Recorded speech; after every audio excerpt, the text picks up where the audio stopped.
All right. Here we go. Another Tuesday night of college football playoff rankings released by the committee. And I appreciate everybody being here on the Voice of College Football, whether you're on the main channel, Ohio State, Michigan channels, or USC, or Clemson, or LSU. Thank you so much for being here. And let's think about this before we get the rankings reveal. We've got 4 undefeated football teams. Georgia was 1 last week, Ohio State 2, Michigan 3, and TCU 4. I can't think of anything that could possibly change that order. Maybe if Ohio State would have dominated Maryland and played a much cleaner game than with Michigan slipping and almost stumbling and falling against Illinois, maybe there would be an issue there. But TCU, again, wins, and they win a close game against Baylor. But again, everybody won a close game out of those 2, 3, and 4 spots. And Georgia a winner over Kentucky last weekend. After that, of course, the major shakeup is concerning Tennessee. How far will the Vols fall? They, of course, have been eliminated from the college football playoff period. So in a sense, it doesn't matter how far they've fallen. They are not going to make the playoffs. They were, I believe, number 5 last week. So the Vols will drop out of the top 10. If there is some thought out there that that their massive losses have killed them, meaning by 4 touchdowns against was it 4 touchdowns against South Carolina and such. But that would be the major move of the week. In addition to, of course, USC, they hold serve, they defeat UCLA, and they maintain their running for a college football playoff berth through the Pac-12 championship game, and most likely against Oregon. If Oregon's a winner against Oregon State, then the Ducks will take on USC in the Pac-12 championship game.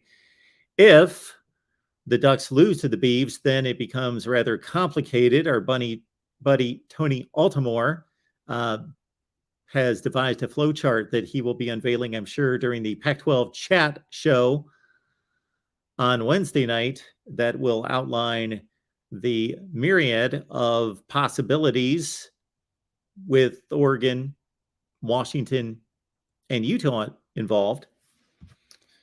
But again, it could be rather simple. If Oregon wins, they're in. All right. We are awaiting the rankings reveal starting at number 25. While we're doing that, why don't we take a few calls? I'll check out some comments. Hopefully you joined us during the last hour. We were on our Iowa show talking Hawkeyes and the Huskers playing an enormous game coming up on Friday for the Big Ten Western Division Championship. If the Hawkeyes win, if they lose, then Purdue and Illinois are in play then. And again, I consider that a huge game because I'm a college football guy. I'm not a playoff only guy. So the conference championships mean a ton to me. And we'll see how much they mean to the committee. All right. Comments coming in. Anything of note? I see Connor Johnson in the chat. He should be Connor, you should be rather happy with me. I've ranked Oregon State at a healthy position in the top 25. That actually makes sense.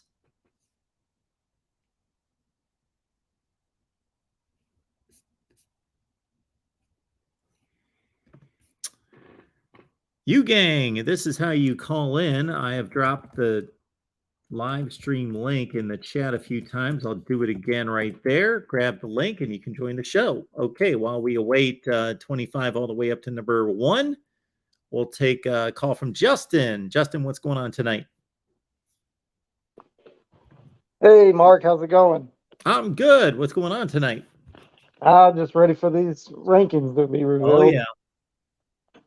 Yeah, I had a question for you about, this Ohio State-Michigan game coming up.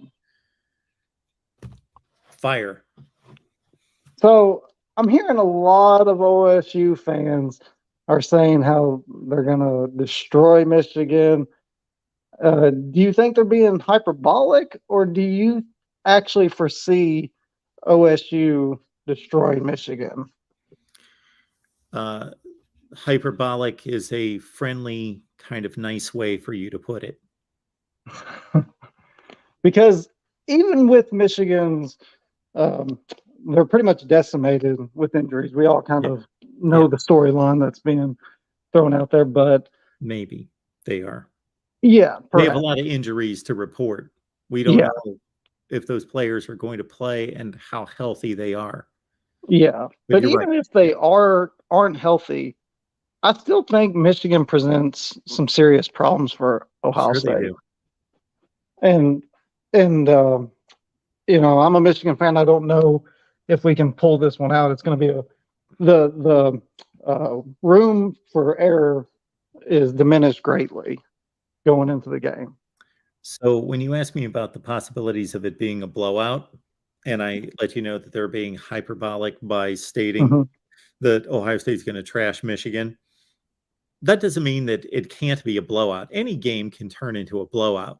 Does anybody really believe that if Tennessee with a healthy Hendon Hooker played South Carolina 10 times, that we'd be looking at a 30-point spread? Any game on any given occasion, based on certain circumstances, turnovers being probably the major factor, can turn into a blowout between two comparable teams. But is it likely? Absolutely not. It's not likely. I think this is going to be a really good game. I do think that Ohio State has the potential to to make it less than a classic, to make it a bit of a separation in the fourth quarter.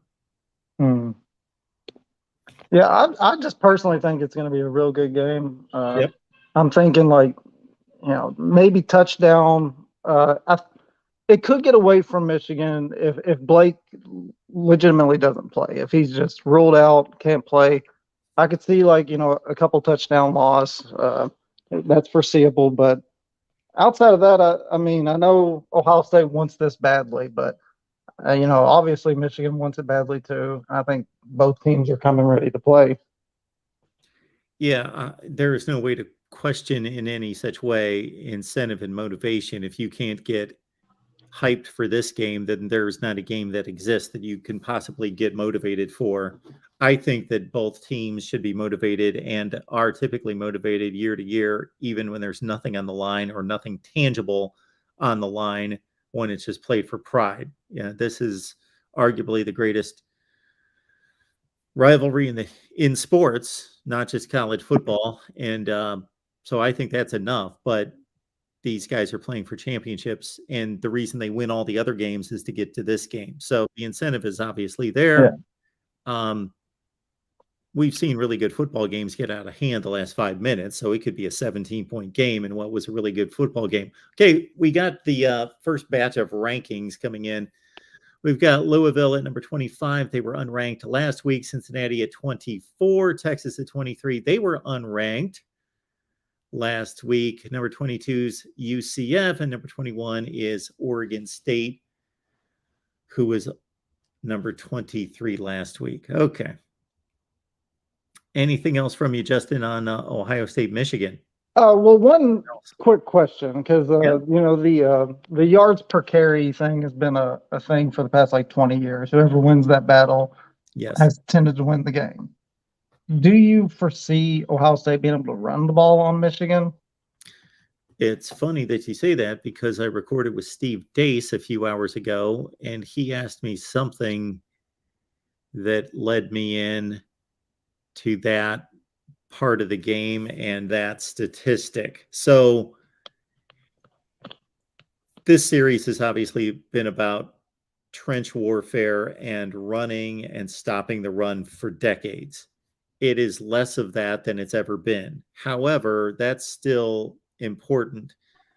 I believe that for Michigan to win, aside from special teams coming into play or turnovers, and we've got Ole Miss at 20, Tulane at 19, UCLA drops to 18, North Carolina drops 4 spots to 17, Florida State at number 16 up 3 spots. Okay, so aside from oddities of special teams and turnovers, I still think that even though the running game, especially on the Ohio State part of it, has been minimized by its elite passing attack, so the run game for Ohio State is less important than it's probably ever been, that it's still important. I believe that Ohio State doesn't have to outrush Michigan, but it can't be a game in which Michigan runs for 225 and Ohio State runs for 50.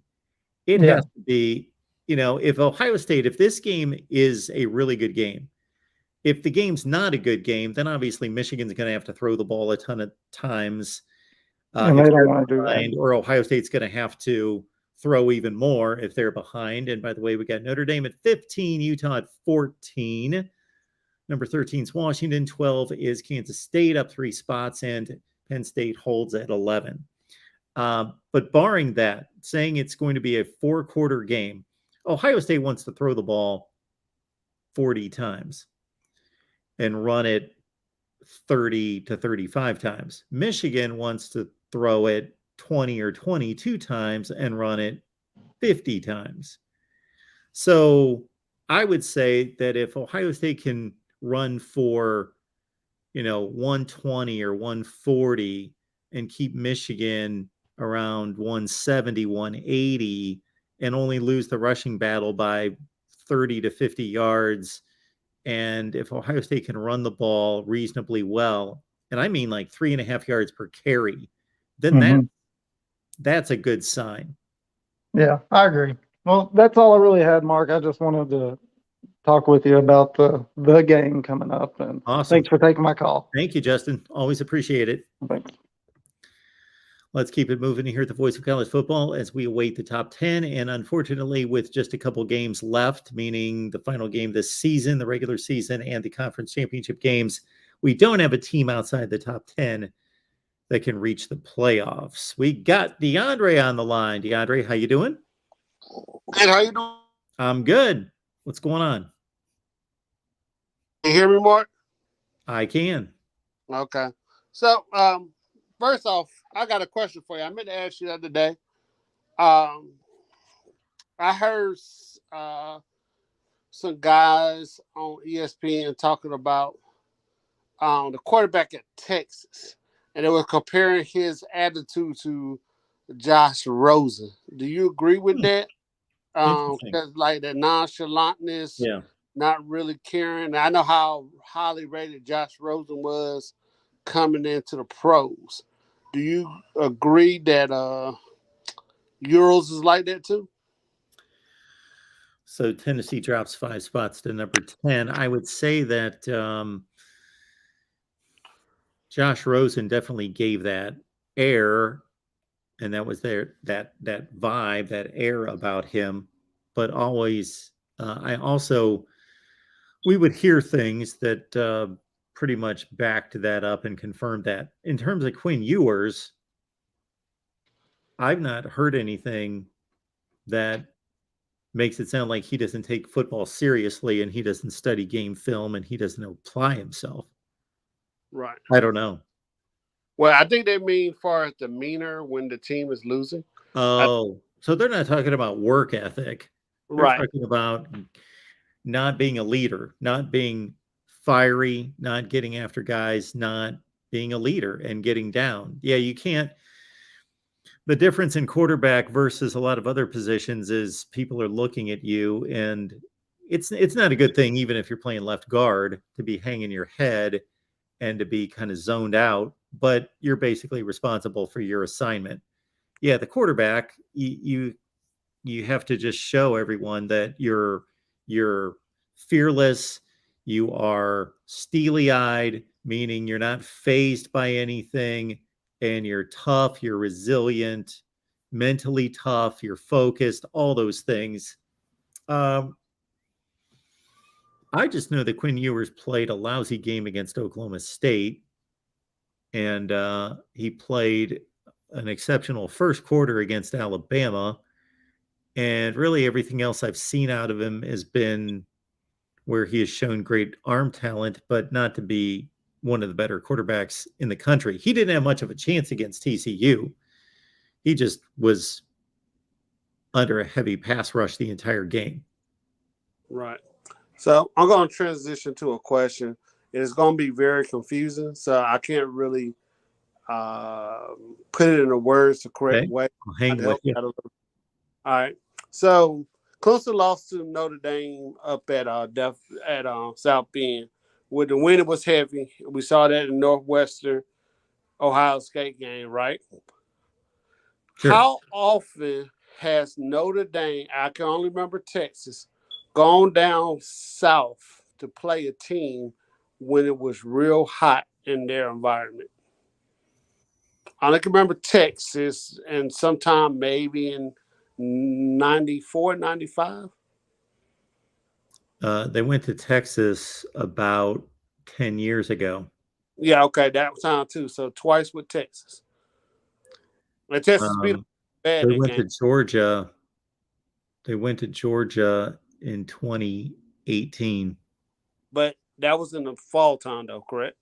Yeah. Okay. Now, the point I bring it out, and I bring it out to bring this. What's your boy name? The quarterback of Ohio State, Stout. He had, 76 yards against Northwestern? Yes. And DJ had 191 versus Notre Dame, correct?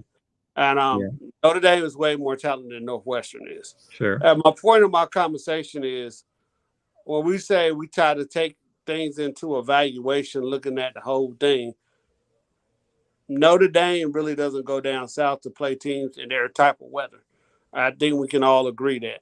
Even when they play Southern Cal, It's still later in the last game of the year, like it is this year, and they used to play Southern Cal towards the end of October when the weather's not that bad. So we all know that the environment plays a difference. So should that be taken into consideration when we're talking about Clemson? No. Okay. I don't think so. I don't agree in measuring football teams and giving certain teams a pass because we think that they shouldn't be able to play in cold weather or hot weather. Okay.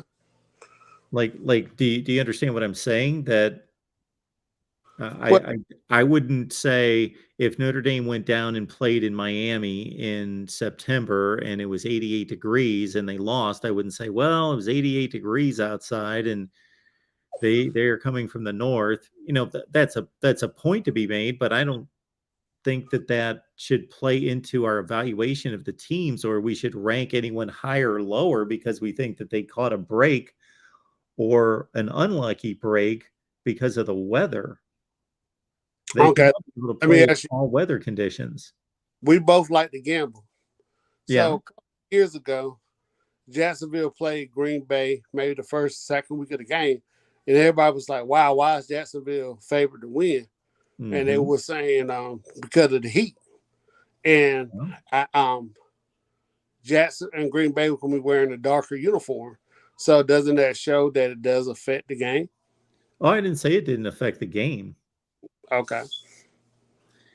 Different teams are built for different types of weather based on the type of offense they run and also based on where their players come from. But I don't think we should have the same expectation of every team playing under whatever the weather conditions are.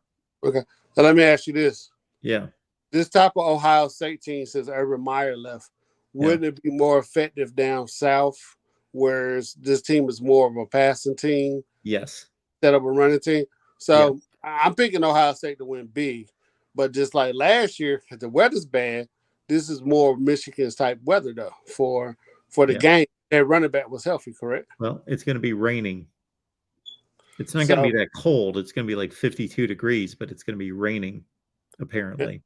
So when Michigan's defensive line and Ohio State's offensive line, we would give the advantage to Michigan with the weather conditions and stuff, correct?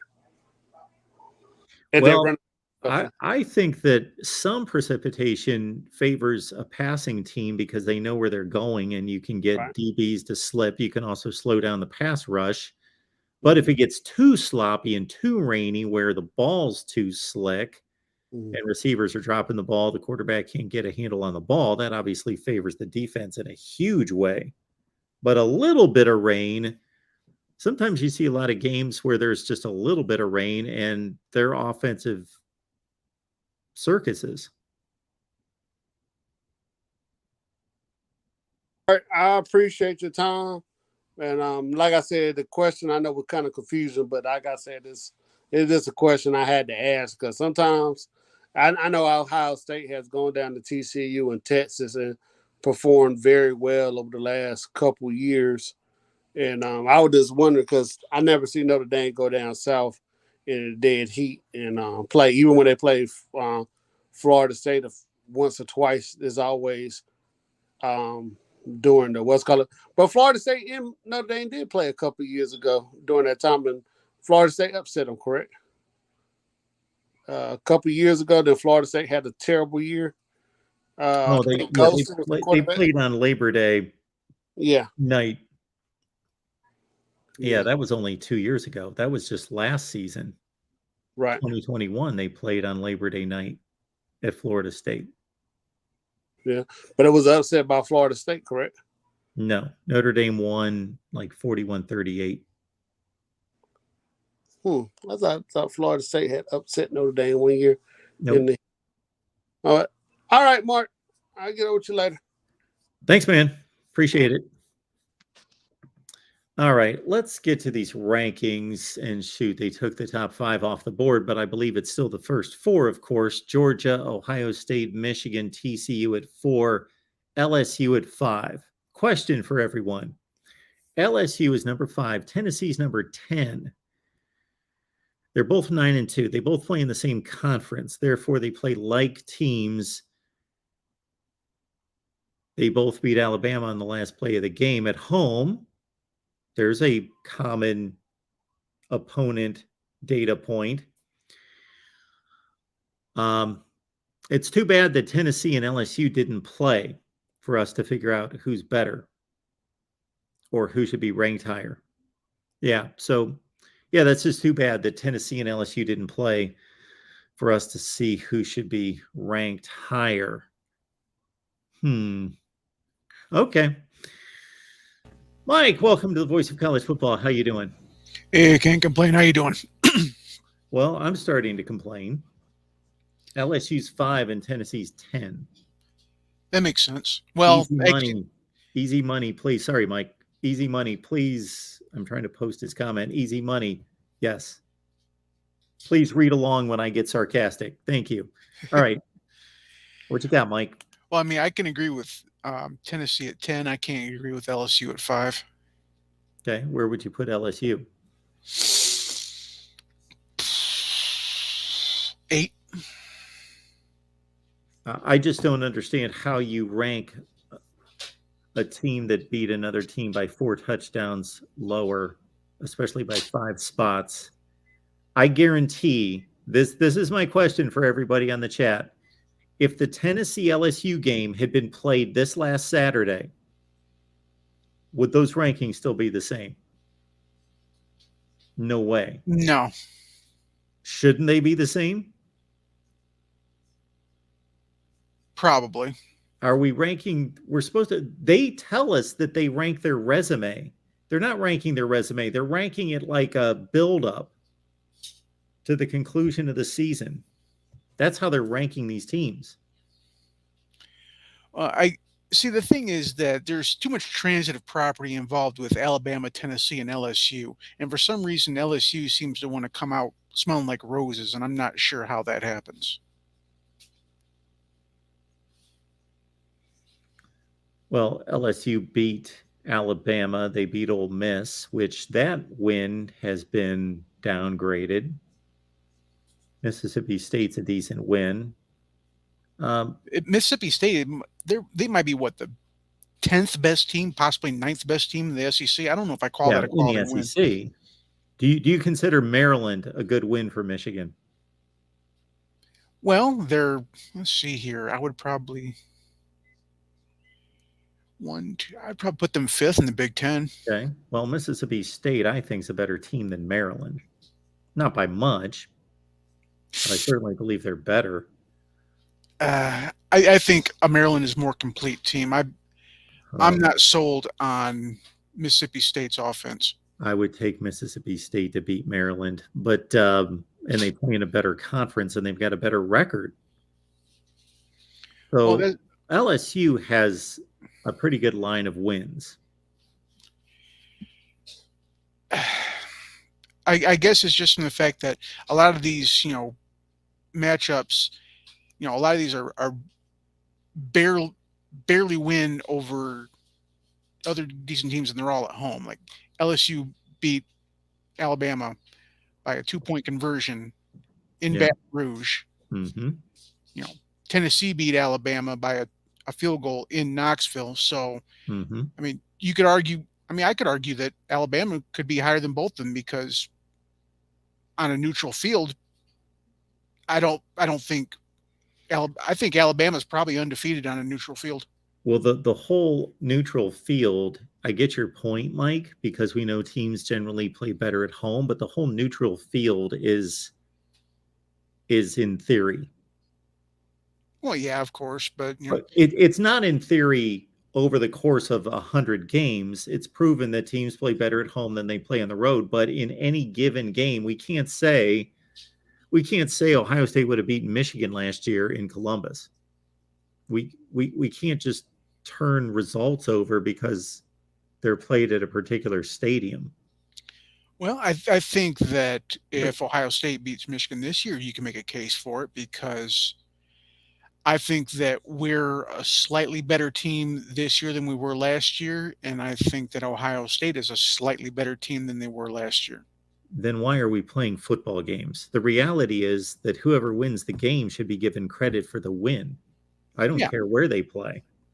Well, it's, any given Sunday except Saturday, but anything could happen. It's like you said earlier, this could be a blowout. I don't see how, but I don't think either team is going to get blown out. I think it's always a just, slight possibility, but We anything saw could happen. blowouts in 2018 and 2019. We were not that good in those years. Well, in 2018, we saw an Ohio State team that was an underdog at home blow out Michigan. Well, lately we have kind of been elevated. I thought we've been a little overranked. Okay. I mean, I don't think we were last year, but I think in the previous years, basically from 20, I'd say in this 3-year stretch of 17, 18, 19, we were probably viewed a little bit better than we really were. Okay. Well, I don't think there's any question that going into the 2018 game that Michigan had played better than Ohio State. So I have no issue with the point spread. I thought Michigan was not necessarily the better team. They were playing better and had done it for an entire 11 games, but they got blown out. And, it does happen. Like I said, Yeah.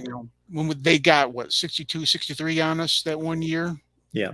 When our defense was all propped up. I think that was because, like I said, people were kind of pumping up Don Brown as being the next big defensive guru, which turns out not to be true. Ever since we got rid of him, our defense has been legitimately top. First with McDonald, and then when he left, when Minter, because it might have been a different face, but it was the same defense. But this defense is legit. I mean, we're number one in any real statistical category except for passing. Even then, I think we're like fourth. Those defenses finished in the top 5 in the country. Well, and I think that, in some ways stats do lie, because I haven't checked it now, but I know going into the Illinois game, we were 5th in scoring offense. Do I think we're the 5th best offense in the country? No, not by any stretch. I think Ohio State was statistically like a top 6, 7 defense. Do I think they're a top defense in the country? No. So stats can be kind of misleading in some ways. How many defenses do you think are better than Ohio State? Shit. So, pardon my language. You're good. I would probably say I could probably name a good 15 defenses that are better than Ohio State. So you don't think if Ohio State has the 15th best defense in the country that's a good thing? It's good, but I think there are a lot of people that thinking that Ohio State has legitimate defense, and they don't. I think their defense is pretty legit. 15 defenses. None of them reside in the Pac-12. Well, I put Oregon State's defense above Ohio State's. You think Oregon State is a better defense than Ohio Yes, State? I do. Yes, I do. Okay.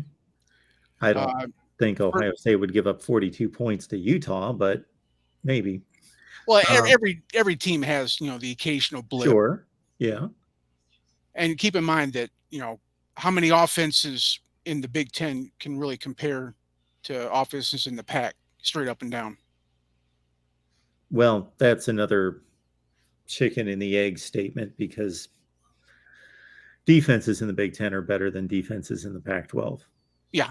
Like I said, So, I was much better defense than Ohio State. Illinois is a much better defense. And I could even make the argument that in some ways Penn State's defense is better than Ohio State. Now, I know they did win against Penn State, but I could make they just shut out Maryland, and Maryland has a legitimate offense.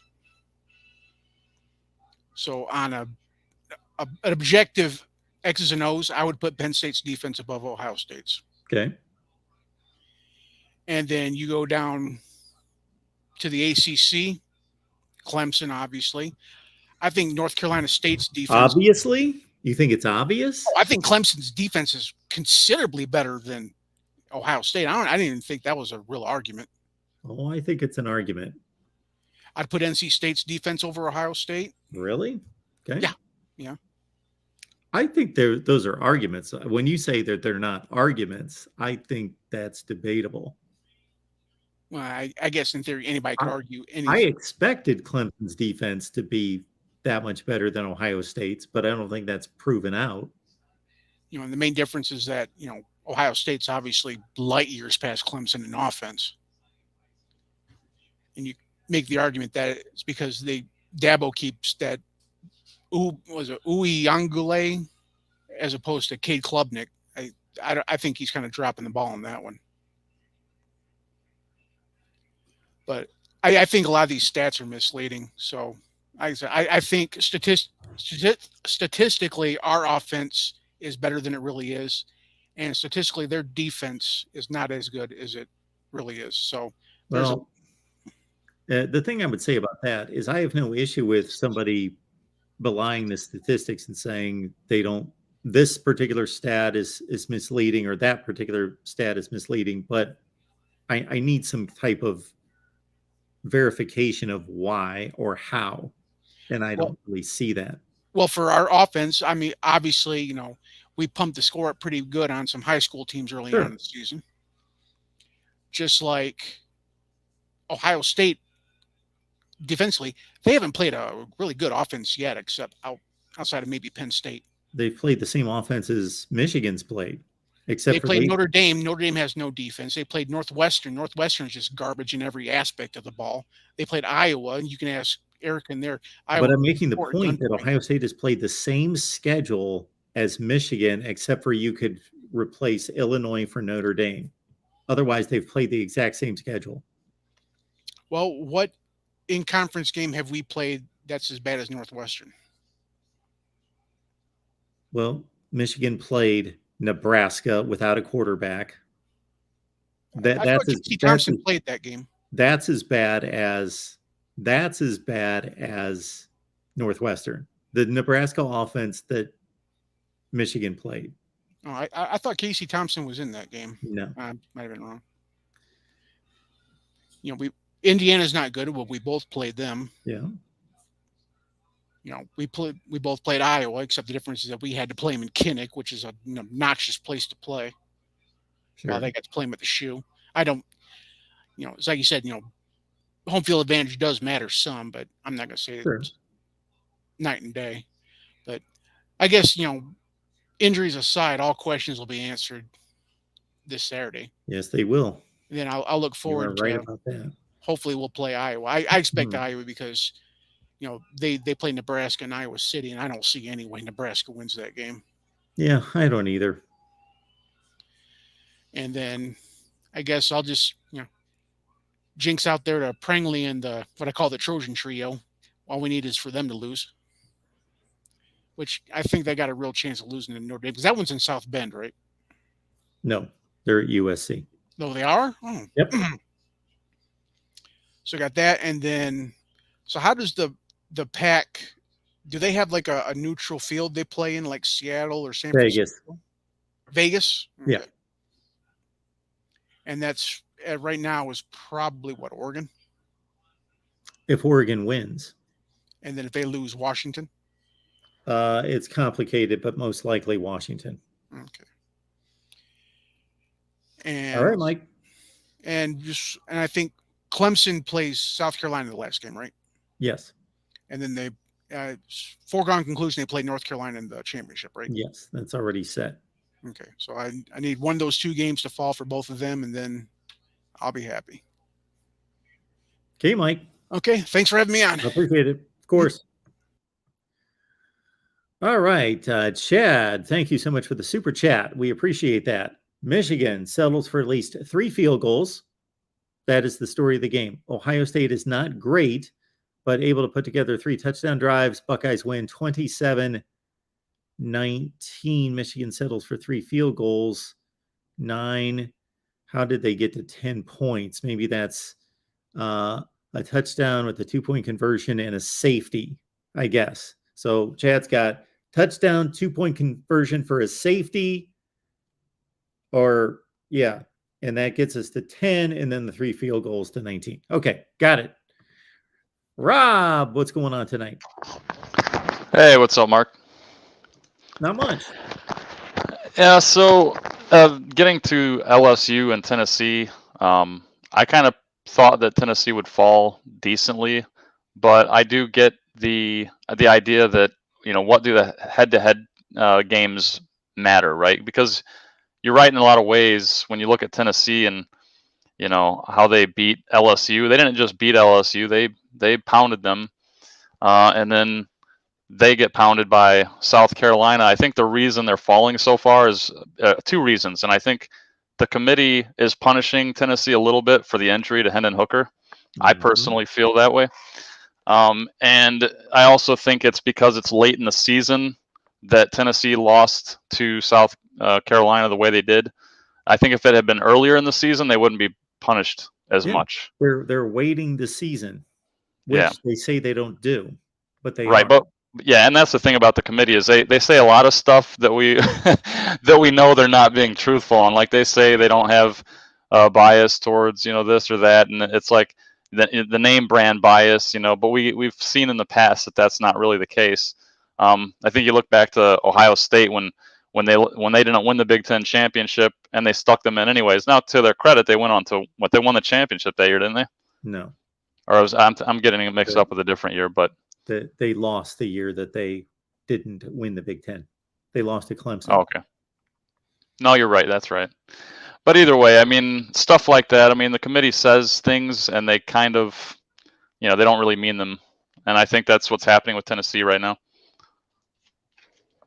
Yeah. And so I wish they would just come out and say that the games early in the season just set the stage, but they don't mean as much as the games. So we are trying to get the best 4 teams and really the top 25 teams right now, the way the season looks right this second. So if you just got killed last weekend, that means a whole lot more than if you got killed in week 1 or week 2 or any other previous week. Just come out and say that. They are waiting the season. And that's not really fair. And it's also not what they are stating that their purpose is. They're supposed to be selecting the best resumes, is what they say, that your resume is everything. Yeah.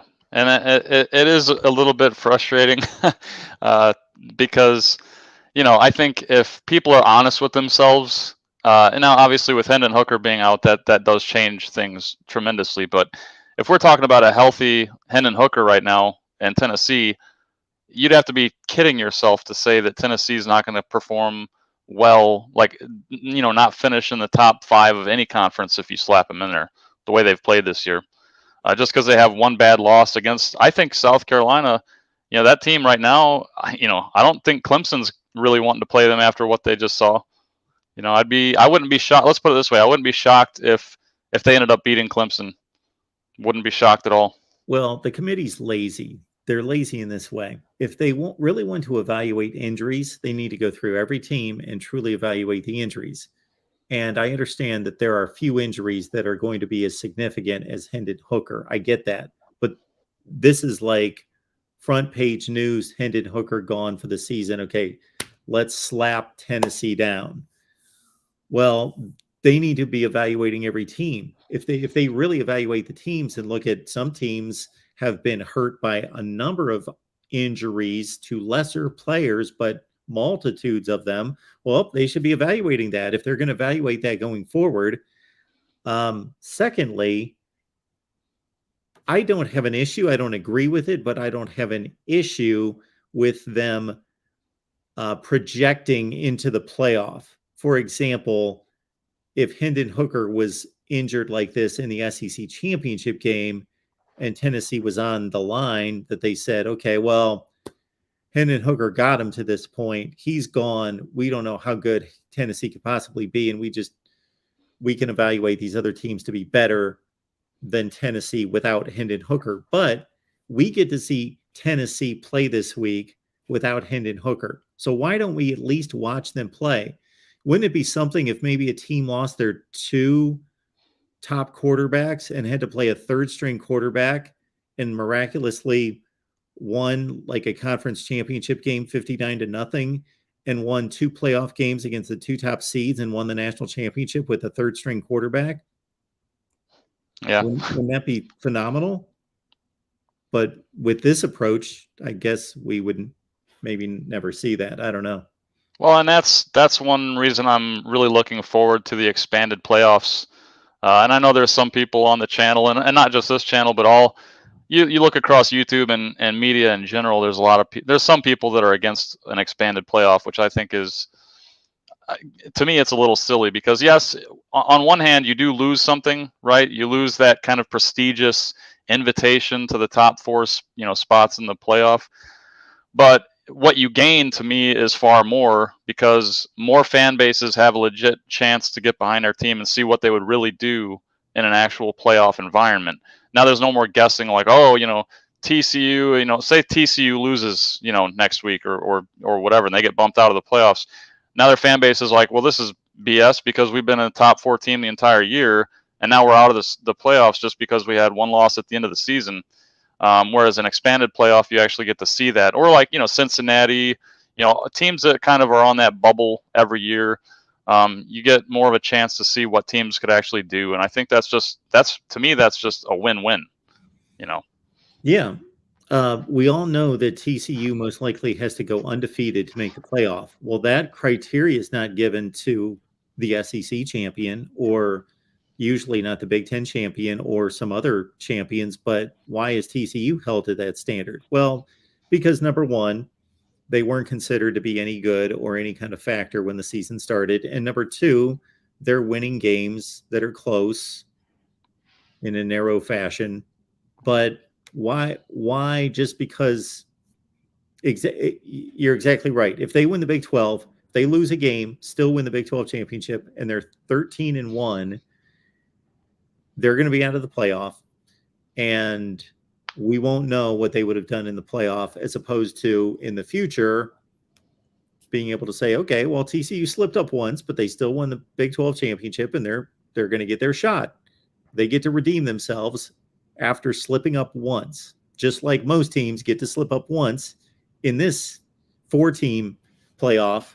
But if you're TCU, you don't get that opportunity. Yeah, and exactly. And I don't think either one of us think that TCU is actually a top 4 team in terms of what it actually is. No. But they do deserve their ranking because they've performed. They've done what they've been asked to do. They've won every game in front of them, and and they've played some good teams. But yeah, the thing is, if there's an expanded playoff, we don't have to guess anymore. We'll know. TCU is in the playoff at that point, whether they win or lose. I think they're probably still a top 12 team, and then they get to go and prove, if they were worth it or not, or worthy of it or not. And that's the same thing. I mean, we'd see an Alabama in the playoffs. Some people would groan, but Alabama would be in the playoffs still. You'd have teams like Notre Dame outside of the bubble that might make it and stuff like that. And then you get this kind of playoff system where you actually get to see the best team. And this kind of goes back to Tennessee and LSU.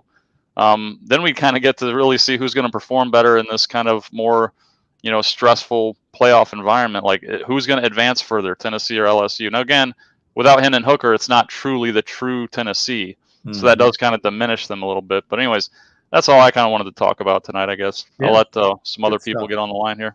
Thank you, Rob. Appreciate it. Thanks for having me. All right. College football playoff rankings. The biggest move, Tennessee dropping 5 spots to number 10. Clemson moves up, but Alabama moves up more. I believe they're actually, USC at 6, Alabama 7, Clemson 8. All right. We got Dave on the line. Dave, how you doing? Hey, how's it going? Good. What's going on tonight?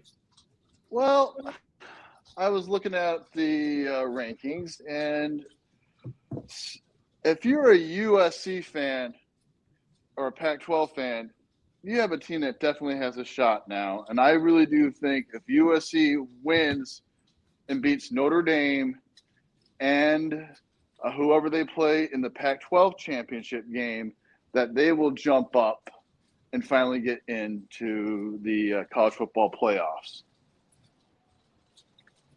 I feel that they control their destiny. USC. Mm-hmm. Yeah. So TCU goes undefeated. Okay, so you're giving USC the nod over Clemson, and the committee does at this point too. So yeah, what you're saying makes total sense. Sure. Mm-hmm. Mm-hmm. Yeah, I just don't Yeah, we do. see. Yeah, because I mean Tennessee, they lost horribly to lost horribly to South Carolina, and LSU is a 2-loss team. I just, unless something really happens, like they beat Georgia and in the Pac-12 championships and absolutely destroy, which could easily happen. Oh wait, they're not playing Vanderbilt.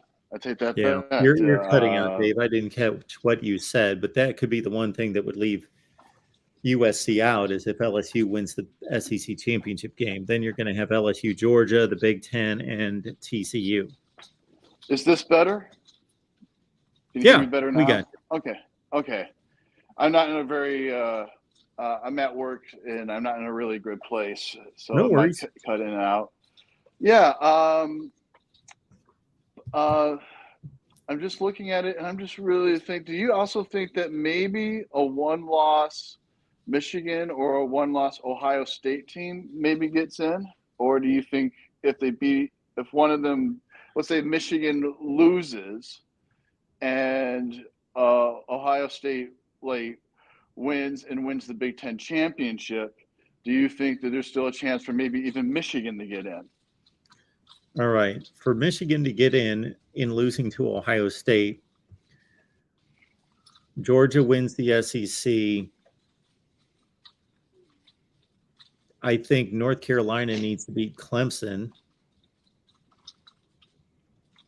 And somebody needs to beat USC, either Notre Dame or Oregon. Because I think either Clemson or so the committee's going to have a difficult decision to make. And based on the way they've set this up with Michigan at 3 and Clemson at 8, is that if Clemson wins their last 2 games, those are going to be nice wins. But Michigan loses extremely close to Ohio State. There's going to be arguments in that room about an ACC champion at 13-1 or 12-1 versus a Big Ten team at 11-1 that didn't play anyone out of conference. Yeah, I think that's what hurts Michigan will be their schedule. Their non-conference schedule was just not that good. I mean, it pretty much rivaled Minnesota when it came to non-conference schedule weakness. Speaking of which, the next time you will hear from me will be in Madison, Wisconsin. I will be going to the Gophers-Badgers game, one of the oldest rivalries in college football. I think it's the most played major college football game. Yes. It is, I think, 130. No, it's 136, I want to say. Okay. I thought I saw 131. Whatever it is. Whatever. I have to think in my head. They're basically almost even. I think it's 61 and 60 and 8 is the all-time record. So 132, 133. It is 62-61 Wisconsin with 8 ties. So that's 123 plus 8, 131. All right. I was a little bit more higher than I was a little bit more than I thought. But it's going to be the battle for the axe is on the line, and I'm very excited. And go Gophers, and have a nice day. All right, Dave. I appreciate it. See you later, Mark. Thanks. I probably should ask Dave. He must be awfully disappointed that Minnesota, with a shot at getting to the Big Ten championship game, blew that game against Iowa last week. They had that right in their hands. They had run for over 260 yards from Mo Ibrahim, and 2 red zone turnovers cost Minnesota a shot at the division. All right. Let's keep it moving here at the Voice of College Football. Appreciate Ben being here, Michigan fan. Ben, what you got tonight? Hey, Mark, how's it going? I'm doing well. How are you? Oh, pretty good. Hey, I have to talk about this perception that Ohio State has a bad defense. Yeah, I think that's a bit much. Well, I mean, if you look, I mean, I really appreciated and anybody that hasn't seen it, your comparison with Ohio State and Michigan's opponent. Your breakdown on that was great, and I appreciated it. I enjoyed watching it. I watched the earlier this year, and then you finally, had one with all the teams. Great breakdown. I loved it. Anybody that hasn't, watch it. Hit the like. It was a good breakdown. And Well, Michigan while and you're Ohio promoting State. me, Ben, which I much appreciate, I will promote this. I'm sure it will get far less views, but I'm doing one with Oregon and Oregon State as well. But, That'll be interesting. I like it. Those are good breakdowns. They've got 6 common opponents as well. I appreciate you doing the legwork on that. Absolutely. That's what I'm here for. Yeah. But anyway, hey man, I gotta say this about that. Besides how close they are, I mean, Michigan, their offense is the number 3 team in college football of time of possession. And you know what the difference in yards per play, yards allowed per play for OSU and Michigan is? It's 0.4 yards, a little less than 0.4 yards. Well, against those 6 opponents, it's basically nothing. Yeah. Yeah. Let me look it up here. But you're talking about a defense that's you're talking about Michigan's rated the number 1 defense by the at least in the NCAA's database. They rank them as number 1, and it's I mean, I can see it because you get you look at yards per game, yards allowed per play, touchdowns. They all total yards. I mean, yeah, it makes sense, but you got to look at it objectively. Ohio State's defense is on the field a lot more than Michigan's, and that makes a difference. I mean, if they're going to be getting more tired out, I mean, they're a good defense. Ohio State's defense has defended 40 more plays than Michigan. So if you look at yards per play, Michigan's number 2 in the country to Iowa, and Ohio State's number 7. Yeah, I mean, they're right up there. I mean, but I mean, if I take into account, you could even make an argument maybe Ohio State's defense is better just because they're on the field so much longer. I mean, it does matter. I mean, I firmly believe being on the field longer matters. I mean, you're giving a team more opportunity, and your defense gets tired out. Your defense has a bigger disadvantage being on the field, and I think. I mean, it seems like college, and professional, like NFL, I think the coaches there know it. When their defense has to be on the field longer, they're less likely to win that game. So, I mean, I think it's easy to make that argument that the Ohio State has as good of a defense as Michigan. Or any other team in the country. And I hate this, and I hate Buckeyes, but you gotta be realistic. They got a good defense. It's hard. Jim Knowles has turned it around there, and I can't see it. I cannot look at when I look at the stats, I cannot see them in any way but being a good defense. Yeah, and the point I was trying to make to Mike earlier, caller, was that statistically they're extremely close. And basically, if you consider that, like Mike was making the point that Michigan's got a great defense, they've got the best defense in the country, but Ohio State's defense is average or awful or whatever he called it. I think it was just saying that they weren't legit, but I think they're very legit. They played 6 opponents that are exactly the same, and then you can basically line up Notre Dame and Illinois and flip a coin over who has the better offense. Neither offense is really that good, but they're competent, they're decent. They have strong offensive line play, strong running games, serviceable passing games. So there's 7 games that are basically the same. And, you know, like I pointed out to him, Nebraska without Casey Thompson has been inept. So throw that opposite Ohio State playing Northwestern. You know, basically they've played the same schedules. Yeah, really close. So, yeah, if anything, and I said this to somebody that we were recording with, or maybe Steve Dace today, that I see Michigan's defense as being more consistent and consistently good from down to down to down. I agree. Where Ohio State's defense kind of shows up. They get gashed more, but they also make the big plays sometimes. yeah, those 5-star guys like Zach Harrison and JT Tuimoloau and those guys, Yeah, they make about 4 or 5 plays a game that are pretty eye-popping. well, the Maryland game, you know, they shut Maryland down at the end of that game when they needed to, and they made the plays right there, you know. Yeah, their pass rush was unstoppable the last 2 plays of the game. They just Yeah, and the same thing happened against Penn State. They found themselves in a tight game.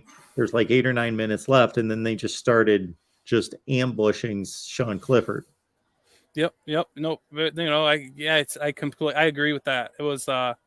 It's cool to see it, and it's really makes it interesting going into this game. As a Michigan fan, the argument I'm making for Michigan as for Michigan as the I don't think there's a doubt that Ohio State has better talent. I think there's a talent gap. They recruit better. I think there's a huge. I mean, I don't know huge, but there's definitely a gap. Ohio State's defense is on the close to the same level as Michigan, and their Ohio State's offense is beyond Michigan's offense level. I mean, as far as what they're able to score and what they've shown. But my argument is Michigan's still getting it done. My argument would be then what's the difference? Where's the difference of team? I'm going for coaching. You know, and I like to say that. I like to say that to you Buckeye fans that we have better coaching. And when did that start? Just now. Just today. I'm bringing it up today. Oh, today. What did they bring? I'm going to make this a trend. What did they bring Bill Belichick in and add him to the staff today? Did I miss that? Hey, I'm just keeping it real, Mark. I mean, what if we beat them last year under talented, and this year we're looking pretty, like when you look at the two teams, they're very comparable as far as what they've done to their opponents. Oh, absolutely. So, and if you got the talent gap, then what's the difference? What do you make of, since you took in those breakdown segments of common opponents, what do you make about Ohio State averaging like 1.5 yards more per play? That's a lot. Yeah. No, that's for sure. No, that's that's why I gave you the offense. Defenses. Yeah, no, that's interesting. I'm wondering how this is going to play out. Do you think? Yeah, I'm just wondering. I'm wondering the health, but I just have this feeling. So this is a gut feeling when I look at this. When I look at Michigan going into this game, the way they're talking about it, it looks like, and I want to know if you see this. At all, or if it's just something maybe emotional fans getting, but it just seems like they have something up their sleeve. I'm not seeing. Yeah, Michigan. What in terms of being more explosive offensively? Like, I don't know. I don't know. They just the confidence they have. It's almost like they know they're holding, or I don't know if they've had a game plan for this game for a while. And they're I mean, maybe they're bought into it, this game plan. I don't know, but it just seems a little bit. It seems like there's this confidence emitting. Maybe it's just because they won last year. I don't know if anybody else gets that impression. I get that impression when I listen to the players talk and I listen to the coaches talk. Well, it's impossible to measure, but I think it's a real thing. We can only conjecture on it, but I think it's a real thing. I said the same thing about Stetson Bennett last year, that I expected him to be just a more confident player. He showed me so much resilience and so much internal fortitude to overcome what he did in that championship game last year, that suddenly he gets this monkey just thrown off of his shoulders, and he can probably believe that he can do anything now. Yeah. Yeah. So, I mean, so you kind of contribute it to that. I mean, do you see what I'm talking? Do you know what I'm talking about? Absolutely, I do. Okay. Yeah. Confidence is a huge factor in sports. Yeah. And the other thing that I wanted to mention, actually, what I kind of was I don't know. I wanted to get on here and talk with you a little bit about the rivalry before the rivalry actually happened, because I don't know how it's going to go, and I don't know how I'm going to be feeling afterwards.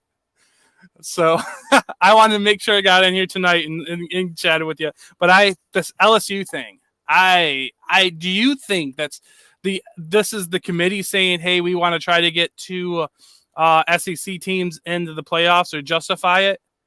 Because I cannot justify LSU being at right outside number 5. Well, I can't justify LSU at number 5 if Tennessee's number 10.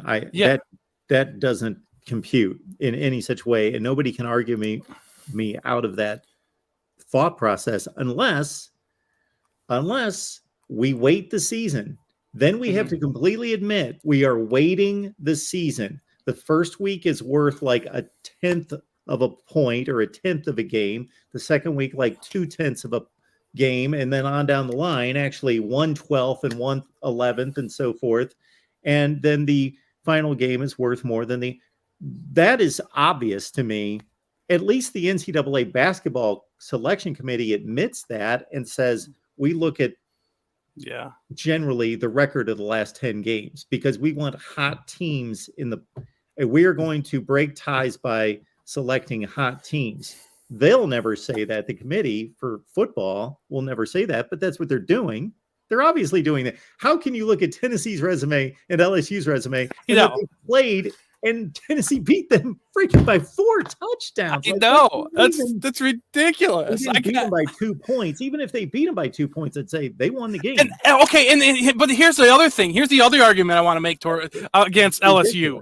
You're saying LSU's playing in a tougher conference, SEC. Okay, we know SEC is a tougher conference, but their other losses from an out-of-conference team.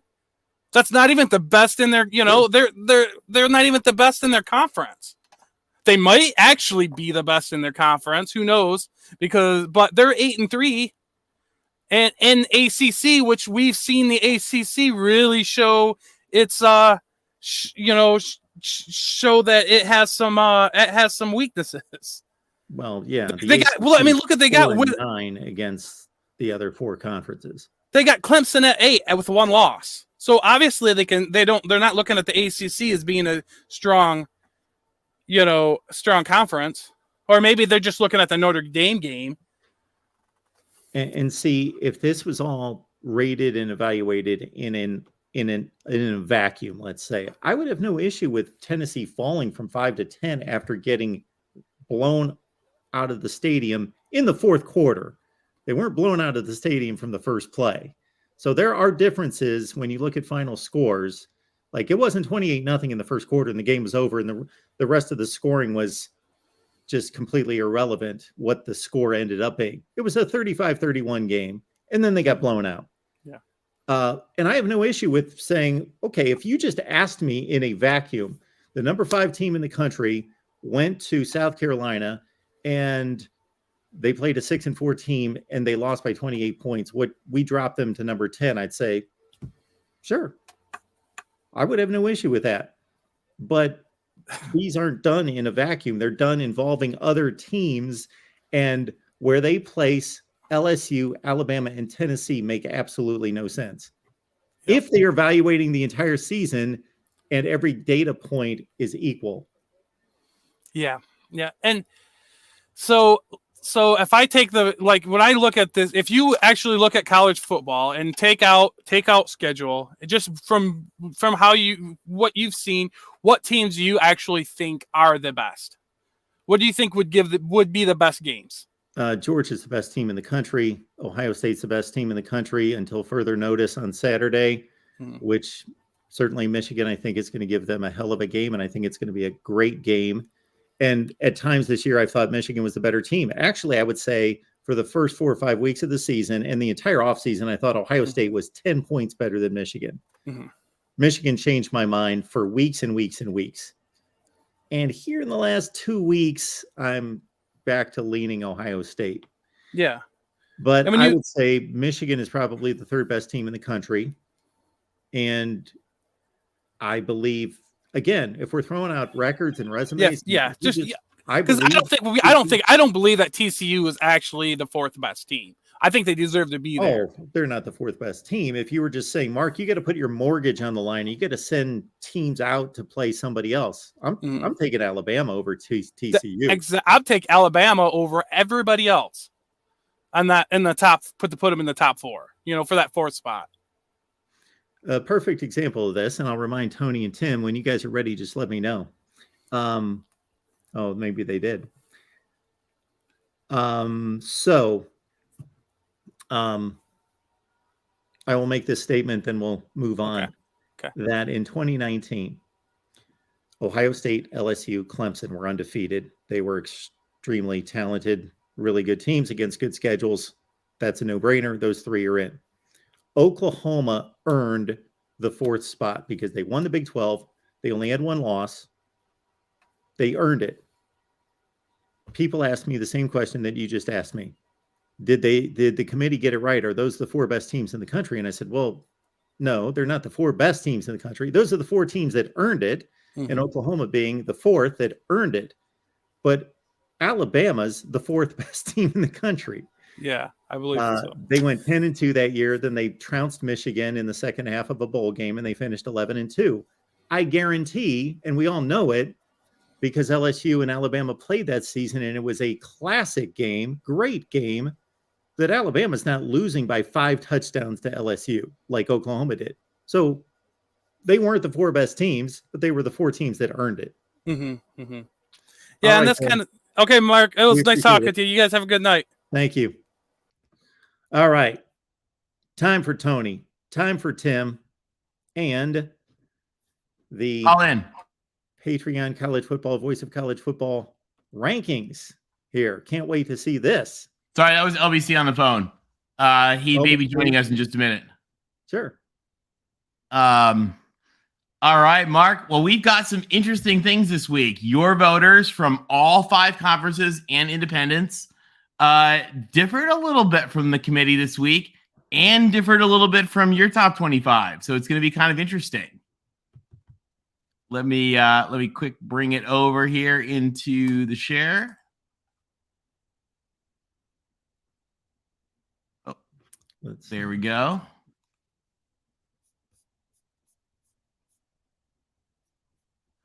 And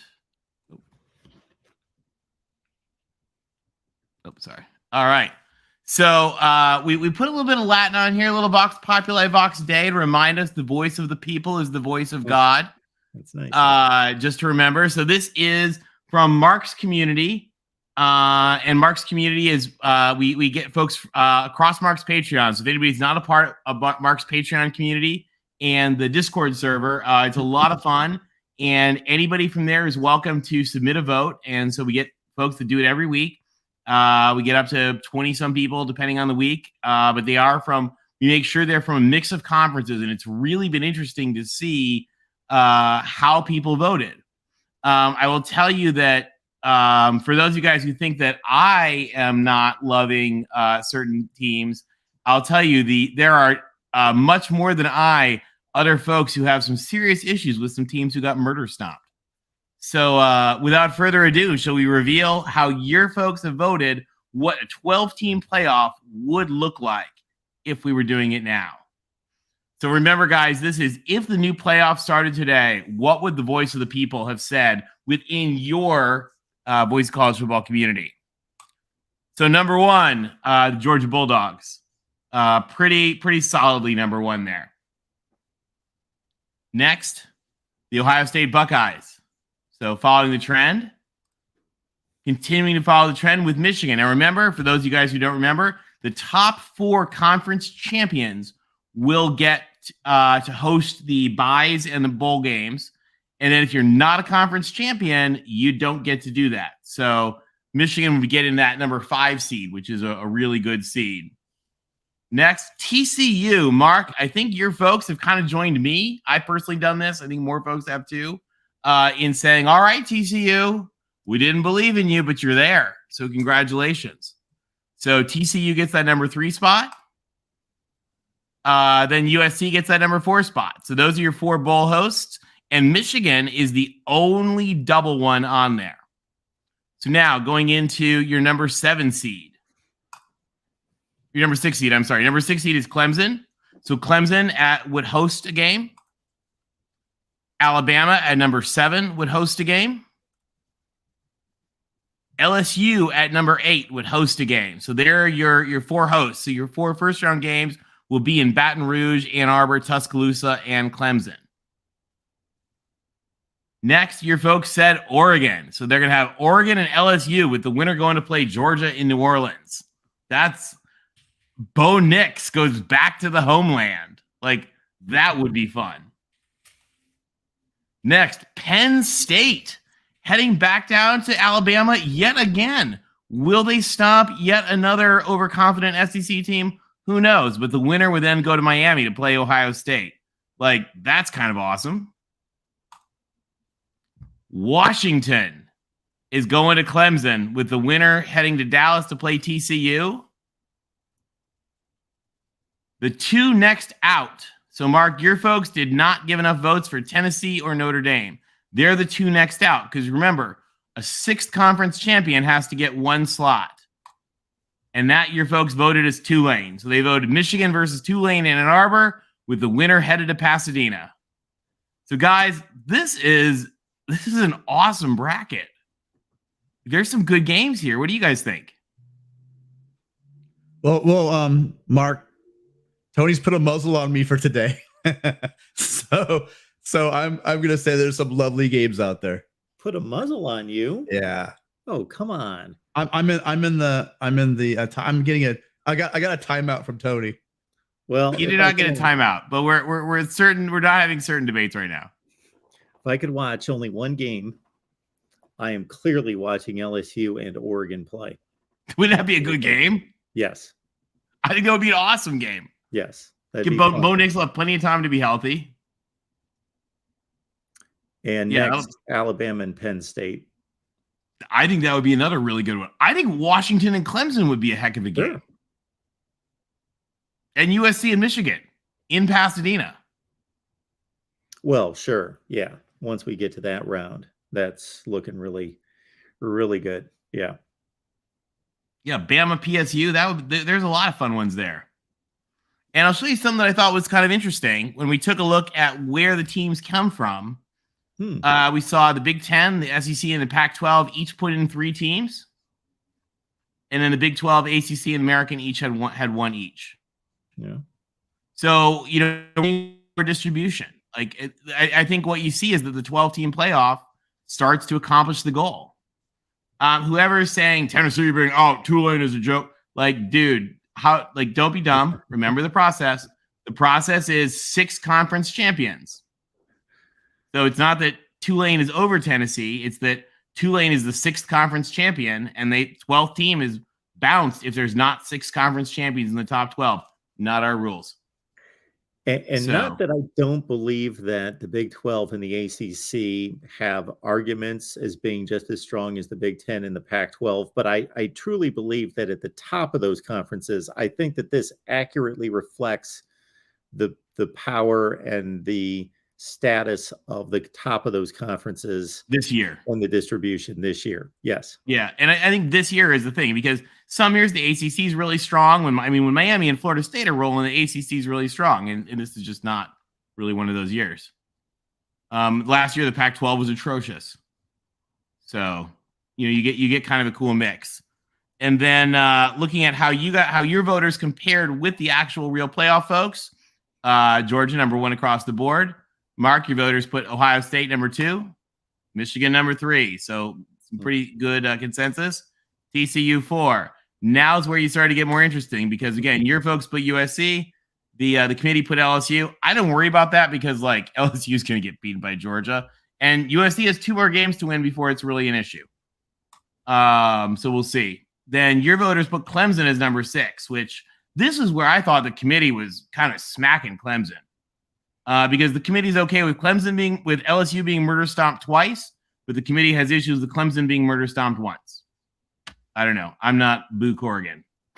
Alabama, universally number 7. Then this is where we backfill the LSU and Clemson. Oregon, unanimously number 9. Your voters believed in Penn State, whereas the committee thought that whatever that nightmare in South Carolina was somehow acceptable. You guys then had Washington for your voters. And then D-Rock Irish, it's anybody from the Patreon community. So there's a whole bunch. It'll number anywhere from like 15 to 30. It depends on how many people respond on a given week. And then the committee put in Kansas State. Mark, your voters have not been kind to Kansas State yet. The Big 12 has not, since Texas and some of those guys have fallen out. The Big 12 has not gotten a lot of love. But I guess we could go through the Patreon lineup and determine what teams and conferences each person represents. I would be curious to see that. We have we do get a wide mix all across. I mean, we've got Virginia Tech people, we got Miami people, we've got Clemson people, we got USC people, we got Oregon people, we got Notre Dame people, we've got my knowledge though, Alabama. What? Just to my knowledge, for people looking at the number 5 and going, the Patreon. To my knowledge, there are only 3 Trojans on the Patreon. Am I wrong on that? No, I think we got a 4th, but he hasn't voted yet. Okay. Yeah, no, actually, USC had higher rankings from other people. There were people who had USC at like 3 and 4. I didn't. I didn't either. Oh no, sorry, I did. I had them at 4. But there were people that had Tennessee at like 15. So it was just like the AP vote, where people vote. I think, Mark, your folks had a lot of issues with the murder stomping. I was kinder to Tennessee than a lot of people were. And I've been pretty kind to LSU because I think LSU is doing a good thing. Recency bias. It is. Well, it's also double murder stomp bias. I think like people will forgive you being murdered once, but like Jon Snow, you can be murdered once and it's okay, but like murdered twice, then you're done. But it was interesting to see. I think we see the big thing I noticed with them is that TCU has earned the respect. Like, and I joked I said, Cinderella went to the bathroom at the ball and she found some guy who sold her a little bag with a couple grams of pixie dust, and now she's just throwing it out there and staying at that ball past midnight. So it's great for TCU. I mean, TCU is they keep winning, and I think the voters were pretty solid here in saying, all right, as long as they keep winning, they still get to be there. And do people telling us what you got? Why aren't you in the Patreon voting? Well, that's what I was going to say. If you're complaining about anything in here, it's $5. I would hope to believe that nobody out there, I know money's tight for a lot of people, but I would hope that $5, considering a lot of faces I see that are constantly in the chat, the fact that you guys haven't ponied up $5, I'm sure there's a couple of you that have circumstances, but there's a lot of people I see in this chat every single day. But you know where I don't see you? I don't see you on the Patreon. And it's $5 a month to show Mark how much you appreciate the literally, for some of you, countless hours of entertainment you get from Mark. And you guys you're repaying him with 0. So it might be a good idea, maybe, just maybe this Christmas season coming up, you feel a little bit generous. You might want to drop a super chat or maybe join the Patreon because, it's only $5. And Mark does a lot for this community. And it's a great way for you guys not only to thank Mark, but also become a part of this and be able to vote and watch parties and have a voice on the Discord. It's a wonderful place to be. And again, I know I've been there. Sometimes money's really rough, but it's not rough for all of you guys. So let's see some of you guys join the Patreon this week. And if anybody here who's watching on TV or whatever, so you can get the links to the Patreon off the description from this page, or if anybody wants, you can just go right now. You can scan this QR code, and it will sign you up for Mark's Patreon. So I know a lot of you guys watch on like YouTube TV and stuff like that, so you're not in the chat. You can't click on the links, or you're not looking at the description or whatever. So if you're not doing that, or you're doing this afterwards and you're not looking at the chat, you can just scan that right there. So yeah, no, but it's getting interesting, Mark. We got your folks have said a lot of interesting stuff there. So it's a lot of fun, and I'm excited. We got some big games this week, a lot of rivalry games, and we'll see what happens.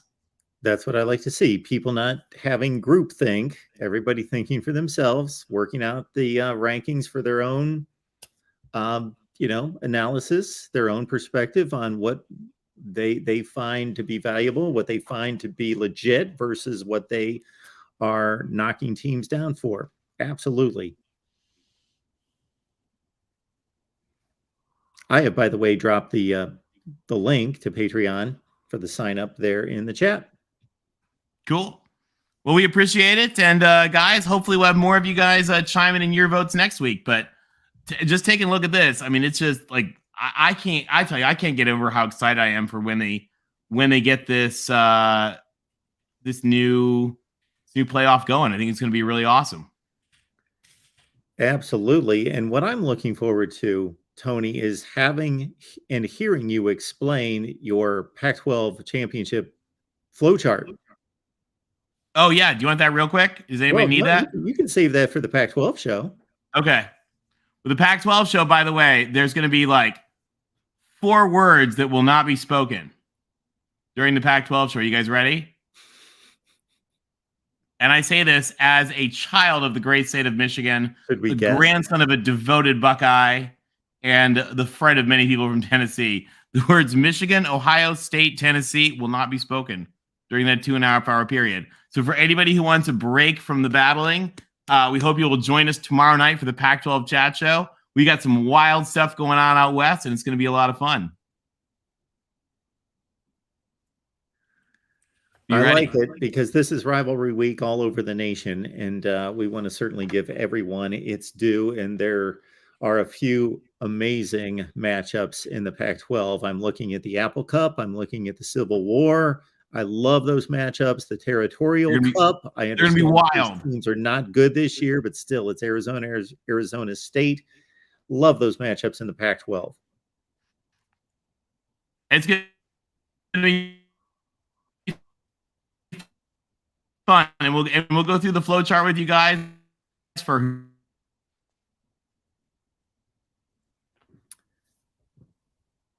We may have lost you, Tony. Yeah.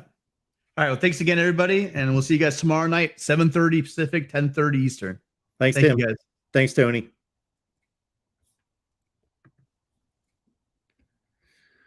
All right. Great stuff there for sure. And we appreciate all the super chats coming in. I will get to them right now. And Cheryl, you know me better than that. I sent you a reply to your request to get your wrench back, right? Didn't you see it? According to the settings on my channel, you do have one.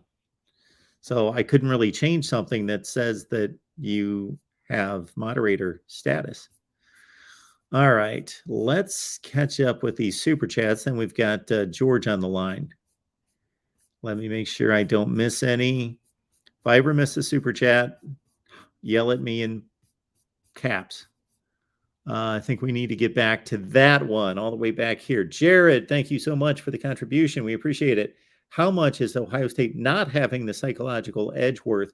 Has it flipped? Nobody is really touching on that. Game is played by humans, not robots. Great point. What I said last year was that obviously you had a team, a program at Ohio State that always won that game. They had won it every year going back to 2011. So none of those players knew anything more than Ohio State wins this game, Michigan loses the game. However, I had a feeling going into that game that Michigan was ultra confident. Certainly hadn't been proven against that team, but they were confident based on some of the hurdles that they exercised during the season. They conquered some issues like beating a ranked Wisconsin team on the road, something that they had not done. Michigan State, of course, was a close game that they lost. They beat Penn State, etc. Anyway, that if Michigan got off to a good start, if they showed that they could play or outplay Ohio State, that at some point, maybe it does flip. Maybe it goes from the team that is supremely confident and almost arrogant, not that they intend on being, but when you're that dominant for that long, it's easy, it's human nature to feel as though this is just the way it goes. And we're going to go out there and we're just going to crush them. And then when you finally see that this team is not the same team that you've faced in the past, and you get that kind of resistance and you get punched in the mouth, that the team that comes in supremely confident based on past experience, that can flip and work against them as, this is different now.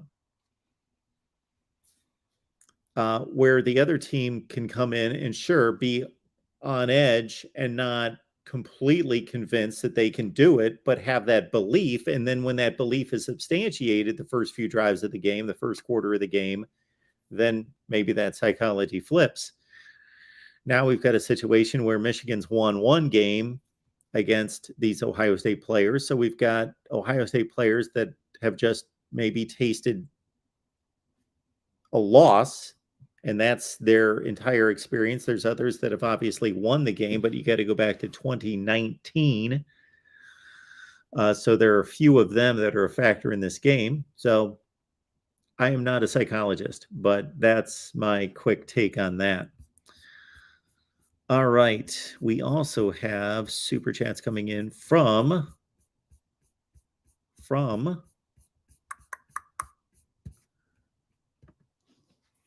Mike. Appreciate you being here. Tony, did Tennessee get murdered twice? In my estimation, they did not. They got murdered once.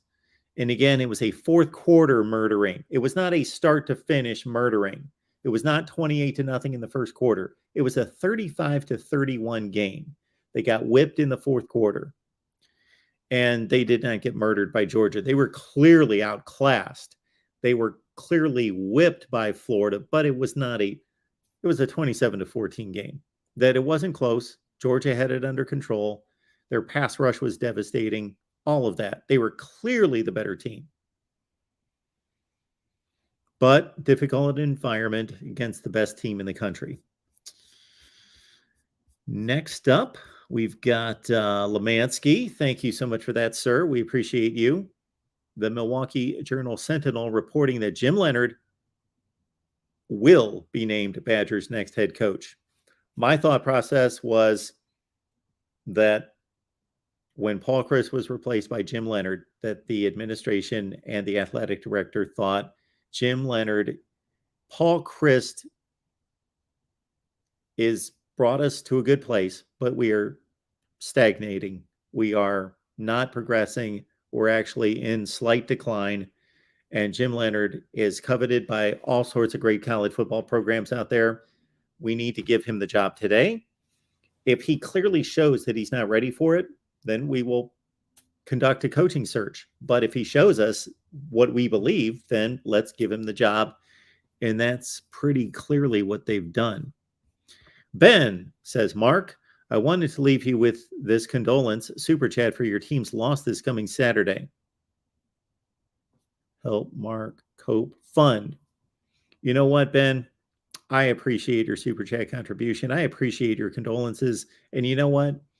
If every Michigan fan wants to contribute to the Help Mark Cope Fund, then I am certainly a willing recipient of it. And I will just let you know that when Ohio State wins on Saturday, I'm not refunding your money. That's the only thing I'm going to let you know. Next up, before we get to George, any other super chats? I don't believe so. It's time for George. George, what's going on? Hey, Mark, how you doing? I'm good. What's up? Hey, I got this hat the other day, and someone asked me what that letter R stands for. What is that? I've seen that before. I have seen that logo before. They asked me if it was Rutgers, and I said I don't think so, but I have it's no not idea. Rutgers. I have seen that R before. Do you know what it is, or did you just find it? I don't know. Huh. Whoever knows, I in the was in chat, this. tell us, Well, there's. because I have seen that R before. I was in this literal, what do you call it, liberal brew pub in Portland, where everyone's a liberal. Oh boy! And some guy said it means Republican, and I went, no, that's not what it means. Isn't that funny? What were they? It's all fun. We were all joking, you know. Okay, that's good to know that there can actually be some humor around politics. That's nice to know. Thank goodness. Hey, in 30 seconds, can you tell me a scenario where Alabama gets into the playoffs? In 30 seconds. A minute. A half. Absolutely, minute I can. LSU loses to Texas A&M. They're out. TCU loses to Iowa State and the Big 12 championship game. They're out, and their entire conference is out. USC loses to Notre Dame. That takes out the entire Pac-12. North Carolina beats Clemson. That takes out the entire ACC. And there you've got a spot for Alabama. Oh, my God. I'm so glad I asked you that, because I was trying to figure out that if Alabama gets in the playoffs, I'm taking Alabama to win it all. Just give them one more chance. I dare you. Let's make it 1 year without Alabama. I know. It'll frustrate the whole country. We will all forget about the railroad strike for a minute and just be upset about Alabama winning it all. Yeah, that would be pretty sad. Hey, here's my next question. Who the hell is Jim Leonard? Never heard of him. Jim Leonard was a tremendous defensive back at Wisconsin. Then he played in the NFL, and he's been the defensive coordinator at Wisconsin for about 5 years. Really? Yes. Wow.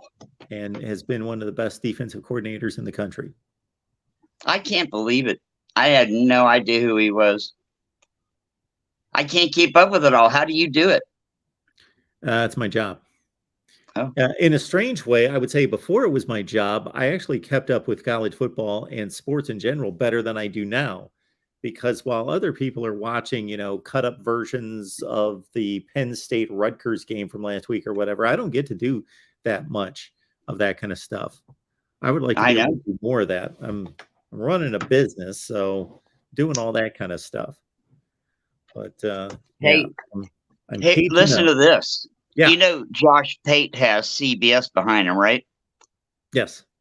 And I like his stuff good enough. He's a likable man. Yeah, he's a good guy. But he has ended all his shows lately with do this and do that. That's how we keep the show free. He should stop doing that, because that's not well taken. What the feedback is as if I'm gonna subscribe and pay you to watch your shit on YouTube. You get it? It's a bad look from a guy that's backed by CBS. As if, there's a threat that that's how we keep the show free. Like, you got to be kidding me, man. You're lucky we are watching you. You should be thanking us, Well, who knows how much of that comes from him and how much of that is dictated by somebody else. I'm just saying it's a bad psychology, man. You say, please use my link, or if you want to subscribe, you never threatened us with turning your shit off if we don't pay you. I would not do that.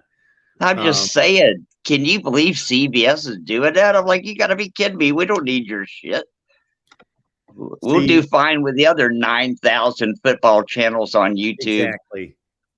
Every time I get on YouTube, and you know what the deal is, they throw you a zillion videos and try to guess what you want and what you like. Yeah. I see, and I don't click on them and I don't watch them, but I see more college football YouTube channels popping up every day. I just think, man, this is all I need is more competition. Hey, listen, some of them are okay, man. I watch there's that new one, High Top Sports from Florida. Just say they all suck. No. He just came out of nowhere. He's young. He's fun. Yeah. Who's that? High Top Sports. Yeah. Listen, it's a Florida channel, and it's a guy named Sheldon and another guy named whatever. The other guy's a Florida State fan, but they mesh well together. Yeah. And they're friendly, and it's just a little bit more youthful, and they actually get players to come on, recruits for Florida or Florida State to come on and sit there for a half an hour, and their mom and their dad sometimes. That's intimate stuff. That's good shit, man. Well, there's quite a few channels that get recruits on. Maybe I could go out and do that.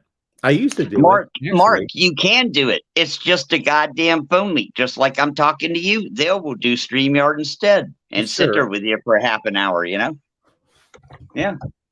I used to get recruits on here all the time. It's just a pain tracking them down, and they're not reliable. They're a bunch of 17-year-old kids, so they're not reliable. So about 4 out of 5 times they say they're going to be somewhere, and they're not there. So I accidentally see it. Like you say, your phone gets so many phone leads. Every once in a while, I click on one. I've only done it like twice. Yeah. But the last one was on a Miami channel. I'm not even sure what Miami channel it was, but they interviewed the #1 2024 running back coming out of modern day high school in California. And he's a Miami guy. And I'm like, what a nice young man.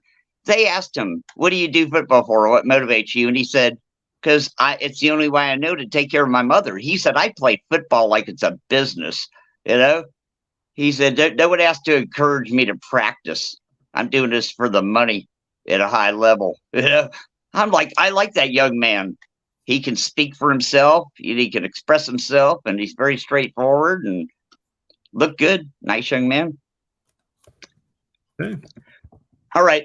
To change the subject, Florida just dumped their quarterback commit because he was singing a Tupac song or something. He said the N-word. What do you think? Have we gone too far? They dumped him?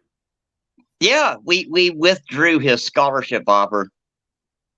4-star quarterback out of Tim Tebow's high school.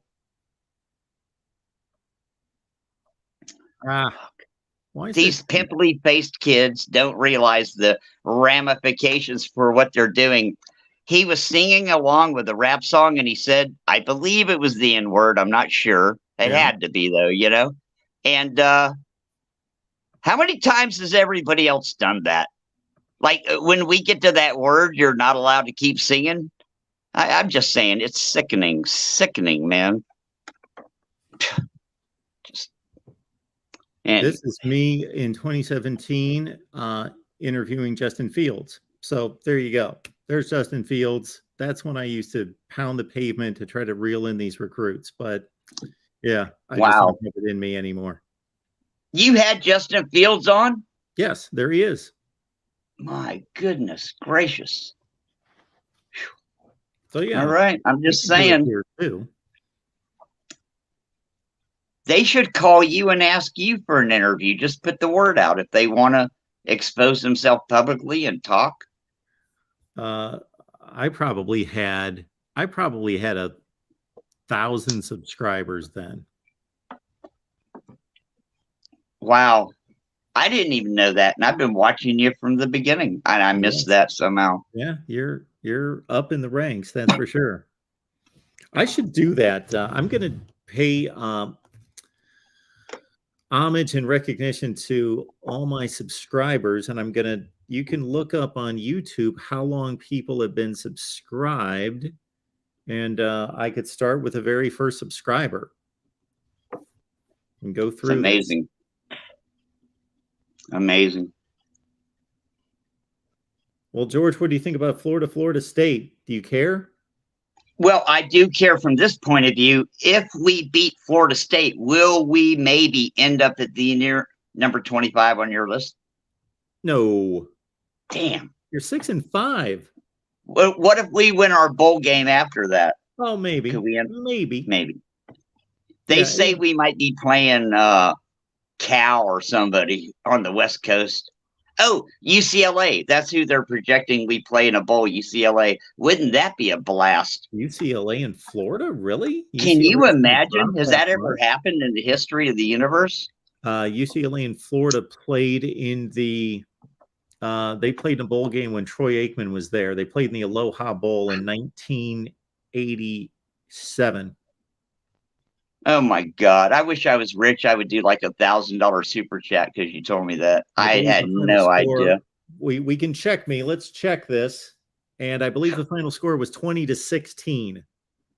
I have no idea how you know that. I'm gonna look this up. Florida. I'm a East Gator Florida. fan. I didn't even know that. Let me say. I believe so.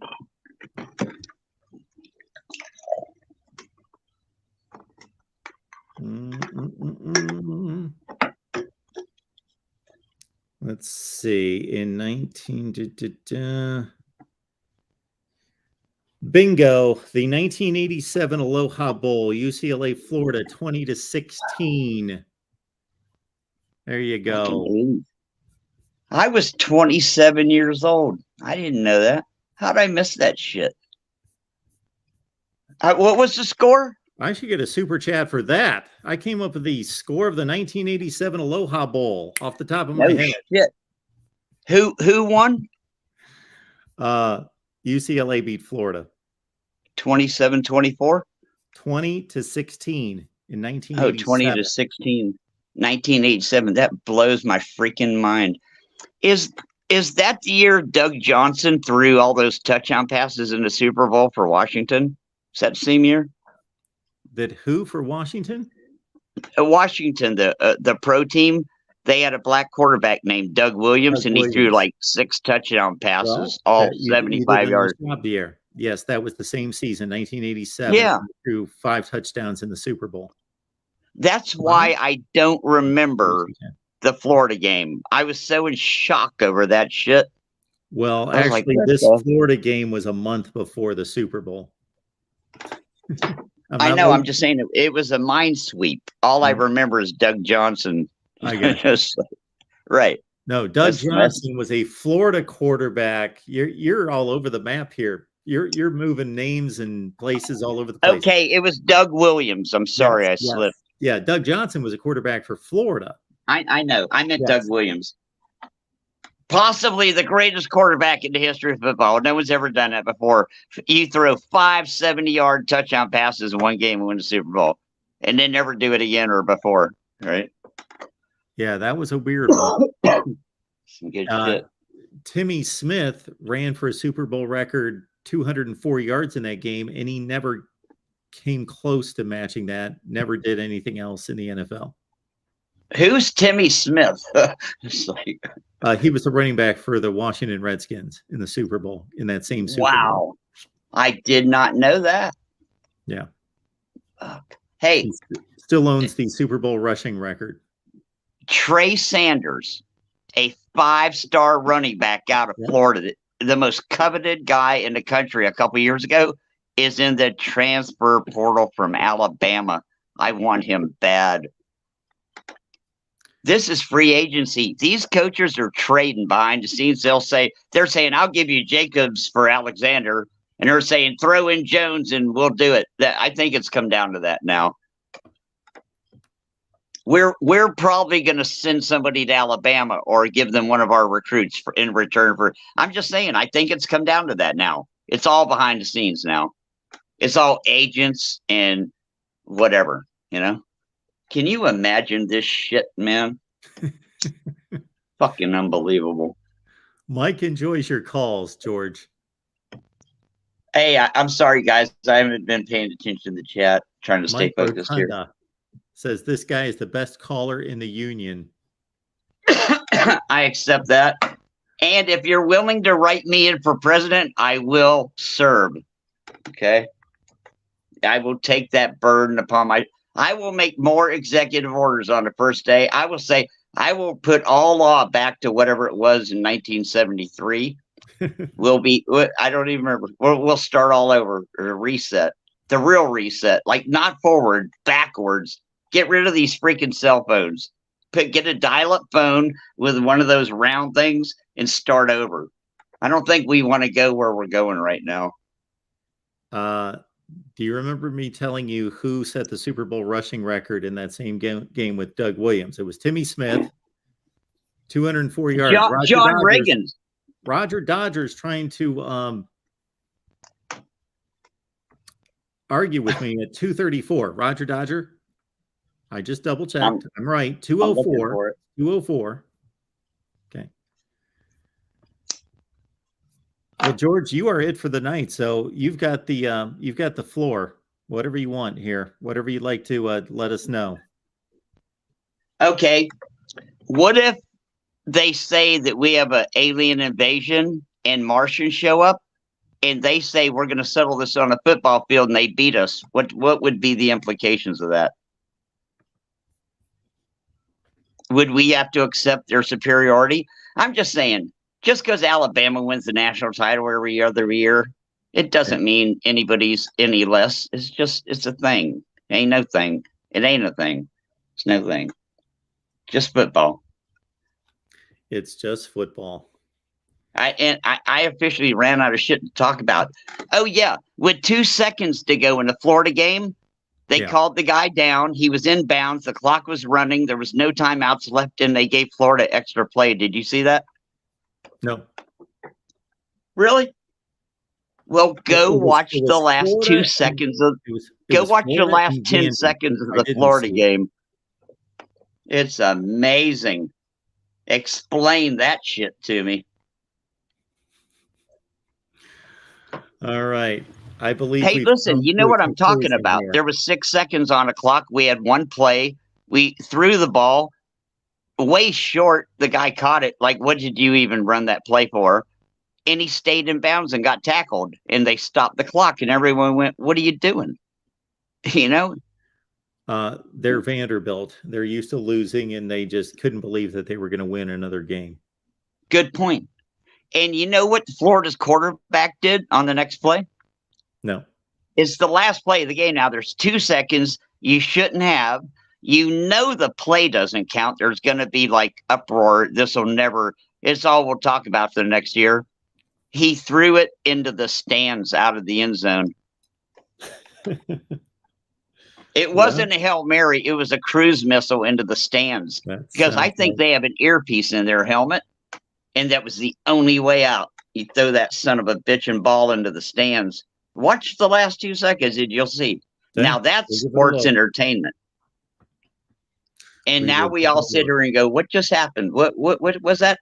And they took our best defensive player. He's out for the first half. And you can look at the play and he didn't do anything wrong. It's just a good solid tackle, you know? That's football in 2022. I know. They need to back off a little bit the way they control the game. That's why these good players get all this money. If the players can do it themselves without involving the referees, it works better for us.